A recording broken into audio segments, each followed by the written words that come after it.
সাংসদ ৰকিবুল হুছেইনৰ অন্যতম আক্ৰমণকাৰী গ্ৰেপ্তাৰ কৰা হৈছে। ৰূপহীহাট আৰক্ষীয়ে কাৱৈমাৰীৰ পৰা গ্ৰেপ্তাৰ কৰে কাছেম আলীক। পঞ্চায়তৰ মনোনয়ন দাখিলৰ বাবে অহা প্ৰাৰ্থীকো দিছিল বাধা। ৱাৰ্ড মেম্বাৰৰ প্ৰাৰ্থীৰ মনোনয়ন পত্ৰ ফালিছিল কাছেম আলীয়ে।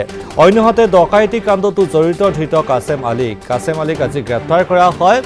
ৰকিবুল হুছেইনৰ অন্যতম আক্ৰমণকাৰী হৈছে কাছেম আলীক ৰূপহীহাট আৰক্ষীয়ে কাৱৈমাৰীৰ পৰা গ্ৰেপ্তাৰ কৰিছে। পঞ্চায়তৰ মনোনয়ন দাখিলৰ বাবে অহা প্ৰাৰ্থীকো কাছেম আলীয়ে বাধা দিছিল। ৱাৰ্ড মেম্বাৰৰ প্ৰাৰ্থীৰ মনোনয়ন পত্ৰ ফালিছিল কাছেম আলীয়ে। অন্যহাতে ডকাইতি কাণ্ডতো জড়িত কাছেম আলীক আজি গ্ৰেপ্তাৰ কৰা হৈছে। ৱাৰ্ড মেম্বাৰৰ প্ৰাৰ্থীৰ মনোনয়ন পত্ৰ ফালিছিল কাছেম আলীয়ে। অন্যহাতে ডকাইতি কাণ্ডতো জড়িত ধৃত কাছেম আলীক আজি গ্ৰেপ্তাৰ কৰা হয়। ৰকিবুল হুছেইনৰ অন্যতম আক্ৰমণকাৰী হৈছে কাছেম আলীক ৰূপহীহাট আৰক্ষীয়ে কাৱৈমাৰীৰ পৰা গ্ৰেপ্তাৰ কৰিছে। পঞ্চায়তৰ মনোনয়ন দাখিলৰ বাবে অহা প্ৰাৰ্থীকো কাছেম আলীয়ে বাধা দিছিল। ৱাৰ্ড মেম্বাৰৰ প্ৰাৰ্থীৰ মনোনয়ন পত্ৰ ফালিছিল কাছেম আলীয়ে। অন্যহাতে ডকাইতি কাণ্ডতো জড়িত কাছেম আলীক আজি গ্ৰেপ্তাৰ কৰা হৈছে।